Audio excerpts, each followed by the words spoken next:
नमस्कार विद्यार्थियों, स्वागत है आपका अपने YouTube channel GK by Jitendra Khichar. मैं आज आपको इस वीडियो के माध्यम से एक ऐसे पेपर के बारे में बता रहा हूं जो माध्यमिक शिक्षा बोर्ड की आपकी जो परीक्षा 2022 उसमें आपके लिए काफ़ी लाभदायक सिद्ध होगा। उसमें ज़्यादातर प्रश्न है वो आपको इस पेपर में से देखने को मिलेंगे। तो सभी विद्यार्थी इस चैनल को ज़्यादा से ज़्यादा लाइक, शेयर एवं सब्सक्राइब करें। अगर आप चैनल पे नए हैं तो चैनल को सब्सक्राइब अवश्य करें तथा अपने साथियों को इस चैनल के बारे में बताइए तथा वीडियो को शेयर करें। आज का हमारा पहला प्रश्न है, परिमेय संख्या 129 बटा 2 की घात 5, 5 की घात 7 गुणा 7 की घात 5 की घात 7, यानी ये जो संख्या है ये शांत है या अशांत है, ये बतानी हमें। तो ये संख्या कौन सी होगी? शांत होगी। क्यों होगी? इसका क्या कारण है? क्योंकि नीचे जब किसी संख्या के बट्टा में 2 गुणा 5 की घात हो तो वो संख्या क्या होती है? शांत होती है। उसके बाद में प्रश्न संख्या 2, निम्न में से एक द्विघात बहुपद नहीं है। निम्न में से एक द्विघात बहुपद नहीं है। तो देखो, पहले में भी द्विघात है, दूसरे में भी द्विघात है, तीसरे में भी द्विघात है, इसमें क्या घात है? 3 है। तो इसका उत्तर क्या होगा? करेक्ट उत्तर होगा द होगा। उसके बाद में प्रश्न संख्या 3, निम्नलिखित समीकरण युग्म को हल है x + y = 4, x - y = 2। इस समीकरण का हल क्या होगा? तो x का मान 3 रखेंगे हम और y का मान 2 रखेंगे, 1 रखेंगे, तो क्या आएगा? 3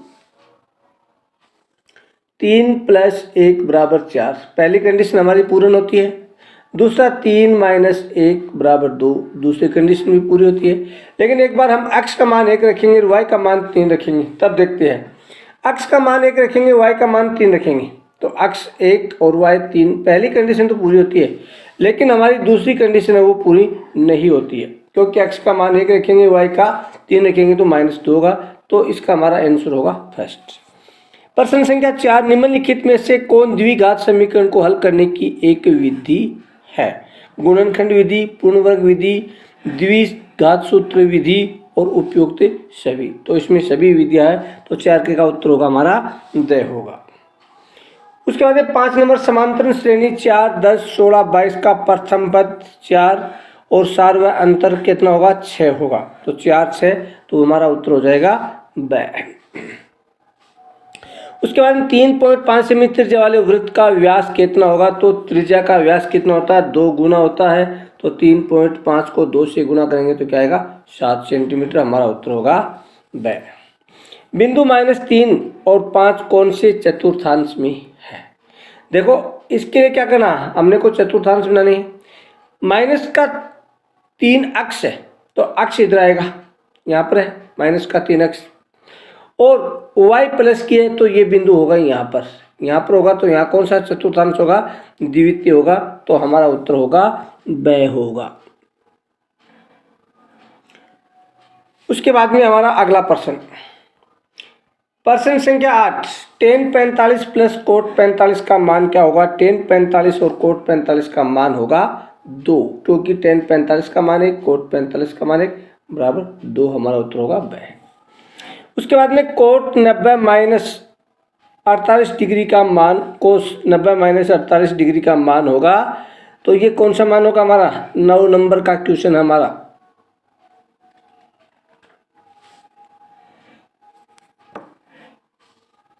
यानी cos 45 - 48, 90 का मान होगा sin 48।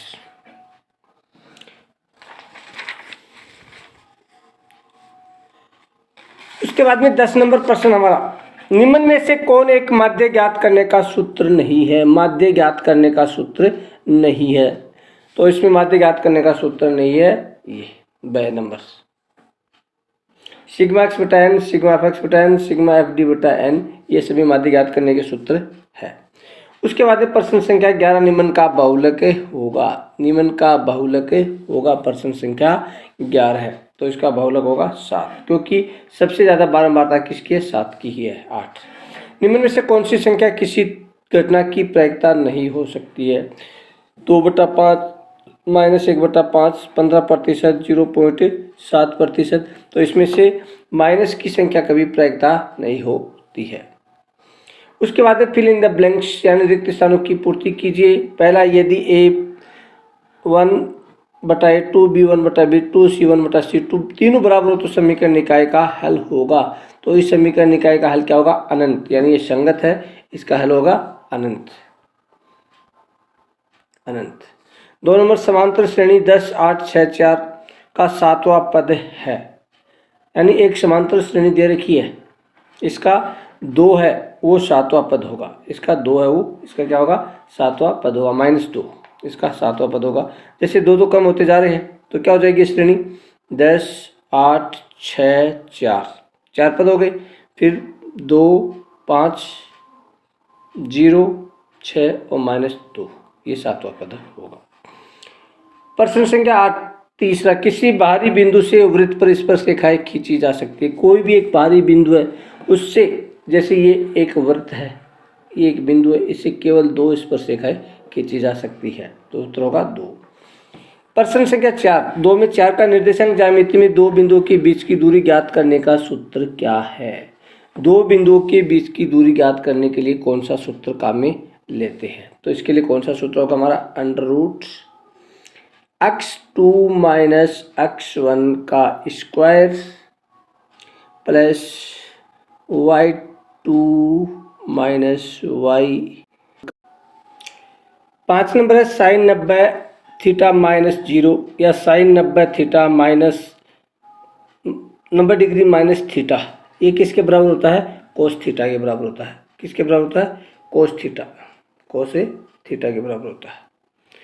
उसके बाद में 6 नंबर, बंटन 7 4 6 3 8 5 9 की माध्यिका क्या होगी? इसकी माध्यिका करने के लिए इन सभी को जोड़कर इसमें 6 का भाग देते हैं, तो नए इसमें जोड़ेंगे। 7 4 11 है, 20 30 33 तो 42, 42 में 7 का भाग देंगे। 42 में किसका भाग देंगे हम? 7 का भाग देंगे, तो कितना आएगा? 6। तो इसकी माध्यिका क्या होगी? 6। उसके बाद में 2 संख्याओं का गुणनफल 180 तथा में से 3 है, तो लघुत्तम क्या होता है? तो लघुत्तम का सूत्र क्या होता है? एलसीएम का, एलसीएम बटा दोनों संख्याओं का गुणनफल a गुणा b बटा HCF। तो दोनों संख्याओं का गुणनफल 180 बटा HCF कितना है? 3, तो कितना आ जाएगा? 60 आ जाएगा। उसके बाद में x² प्लस 3x प्लस 1 को x -2 से भाग देने पर शेषफल क्या प्राप्त होता है? तो भाग देने पर शेषफल हमें क्या प्राप्त होगा? 11 प्राप्त होगा। जो किस प्रकार से हम ज्ञात करेंगे? इस संख्या में इसका भाग देंगे तो हमें 11 इसका शेषफल प्राप्त होगा। बहुपद x² - 6x प्लस 7 के शून्यांकों का योग और गुणनफल लिखिए, यानी इसके जो शून्यांक आए हैं उन शून्यांकों का योग और उसका गुणनफल। योग के लिए सूत्र क्या होता है? सबसे पहले तो योग के लिए सूत्र होता है योग बराबर होता है x का गुणांक बटा x² का गुणांक। तो -x का गुणांक कितना है? x का गुणांक -6 है और बटा इसका गुणांक 1 है, तो ये माइनस माइनस प्लस हो जाएगा। 6 बटा 1 बराबर कितना होता रहेगा? 6 आएगा, यानी इसका योग तो 6 आएगा। इसका गुणनफल क्या होता है? अचर का पद, यानी गुणनफल के लिए अचर मान बटा 1। अचर मान कितना है? 7 बटा 1 बराबर 7, इसका उत्तर आएगा। इसी प्रकार से हमारा अगला प्रश्न है, द्विघात समीकरण 2x² प्लस 3x प्लस 4 बराबर 0 के मूलों का योग क्या होगा? इसका जो 0 ज्ञात करेंगे उसका जो मूल होगा उसका योग क्या होगा?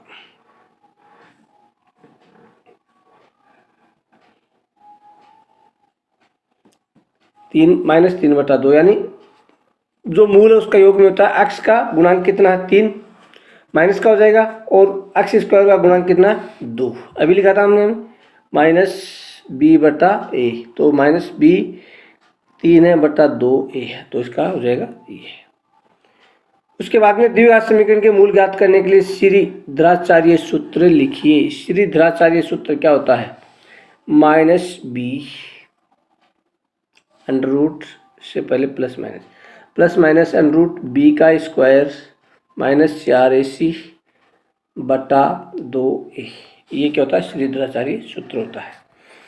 उसके बाद में किसी वृत्त की त्रिज्या और उस पर खींची गई स्पर्शरेखा के मध्य कितने डिग्री का कोण होता है? तो ये सदैव 90 डिग्री का कोण होता है। उसके बाद में निर्देशांक 4, 3 में भुज और कोटि क्या होती है? तो भुज तो क्या होती है? x का मान, और कोटि क्या होती है? y का मान। तो इसमें क्या हो जाएगा? 4 और 3 हो जाएगा। उसके बाद में मान ज्ञात कीजिए कोस 30 डिग्री माइनस साइन 30 डिग्री। कोस 30 का मान भी अंडर रूट 3/2, कोस 30 का मान अंडर रूट 3/2 और -60 का भी अंडर रूट 3/2, तो इसका मान आ जाएगा 0। 10 नंबर, यदि साइन 3x बराबर 1 हो तो x का मान ज्ञात कीजिए। साइन 3x बराबर 1 हो तो x का मान ज्ञात कीजिए। तो साइन 3x बराबर 1 बराबर 90 डिग्री, तो x का मान हो जाएगा 3 डिग्री। यानी साइन 1 किसका मान होता है? साइन 1 बराबर होता है 90 डिग्री। तो 3x बराबर कितना होगा? 90 डिग्री। तो x बराबर कितना हो जाएगा? 30 डिग्री। 90 में 3 का भाग देंगे तो। उसके बाद में बंटन 10, 12, 8, 7, 13 का माध्य ज्ञात कीजिए। तो इसका माध्य क्या होगा? इन सभी को जोड़कर इसमें 5 का भाग देंगे, तो सभी को जोड़ेंगे और उसमें 5 का भाग देंगे, सभी का योग आएगा 50। 50 में 5 का भाग देंगे, कितना आएगा? 10। उसके बाद में अगला 12 नंबर, यदि एक सिक्के को एक बार उछाला जाता है तो चित्त और पट की संभावना कितनी होती है? आधी आधी होती है। कितनी होती है? आधी आधी। चित्त भी आ सकता है और पट भी आ सकता है। उसके बाद में बड़े जो क्वेश्चन है, यूक्लिड विभाजन विधि से 90 और 140 का महत्तम समापति ज्ञात कीजिए। द्विघात बहुपद x² - 2x + 15 के शून्य ज्ञात कीजिए। निम्नलिखित समीकरण युग्म को विलोपन विधि से हल कीजिए। गुणनखंड विधि से निम्न समीकरण को हल कीजिए। समांतर श्रेणी में कितने पद है? 3 अंकों वाली कितनी संख्या 7 से विभाज्य है? 5 सेमी लंबा एक रेखाखंड खींचिए और इसे 2-3 के अनुपात में विभाजित कीजिए। 5 सेमी त्रिज्या के एक वृत्त पर 2 स्पर्शरेखाएं खींचिए जो परस्पर 60 डिग्री के कोण पर झुकी हो। यदि साइन a बराबर 3/4 तो कोस a और tan a का मान ज्ञात कीजिए। निम्न का मान ज्ञात कीजिए। तो tan 45 plus cos square 30 minus sine square 60। निम्न बंटन का माध्य ज्ञात कीजिए। उसके बाद में निम्न बंटन का बहुलक ज्ञात कीजिए। एक थैले में 5 सफ़ेद 2 लाल गेंदे हैं। इस थैले में से एक गेंद यादृच्छिक निकाली जाती है। क्या इसकी प्रायिकता की निकाली गई गेंद होगी? यानी कुल गेंद कितनी है? 7 में से आपको कौन कौन सी गेंद निकालनी है? उस गेंदों में सफ़ेद की प्रायिकता क्या होगी और लाल गेंद की प्रायिकता क्या होगी? कुल गेंद कितनी? 7। तो सफ़ेद कितनी है? 5। तो इसकी प्रायिकता हो जाएगी 5/7, यानी 5 बार आ सकती है, और ये इसकी हो जाएगी 2/7। उसके बाद में यदि किसी समांतर श्रेणी के दूसरे और तीसरे पद क्रमशः 24, 28 हो तो श्रेणी के पहले 61 पदों का योग ज्ञात कीजिए। इसमें अथवा 2 और 101 के मध्य 5 से विभाजित प्राकृत संख्याओं का योगफल। 10 का है 18 का x पर हुआ बिंदु ज्ञात कीजिए जो बिंदु -2, 3 और -3, 4 से समान दूरी पर स्थित है। बिंदु 11, 8 और 1, 3 को मिलाने वाली एक रेखा बिंदु 7, 6 किस अनुपात में विभाजित करता है? उसके बाद में इसमें साइन के जो मान ज्ञात करने हैं आपको। 20 का माध्य ज्ञात करना है। इसमें अथवा बहुलक भी आपको। 21 में रैखिक समीकरण युग्म को आलेखीय विधि द्वारा ज्ञात करना है, यानी ग्राफ बनानी है आपको। 1 दशमलव लंबाई का रेखाखंड खींचकर उसको 2-3 में विभाजित करना आपको। उसके बाद में माध्य ज्ञात करना है। इसमें अथवा में बहुलक ज्ञात करना है। ये था आज का हमारा पेपर, जो आपके लिए काफ़ी महत्वपूर्ण होगा। तो सभी विद्यार्थी इस पेपर को पूरा हल करें, और इसके जो बड़े क्वेश्चन हैं वो हमारे टेलीग्राम चैनल पर आपको उसके उत्तर उपलब्ध करवा दिए जाएंगे। तो सभी विद्यार्थी चैनल को सब्सक्राइब करें, लाइक करें और शेयर करें। इसी के साथ जय हिंद, जय भारत, जय जय राजस्थान।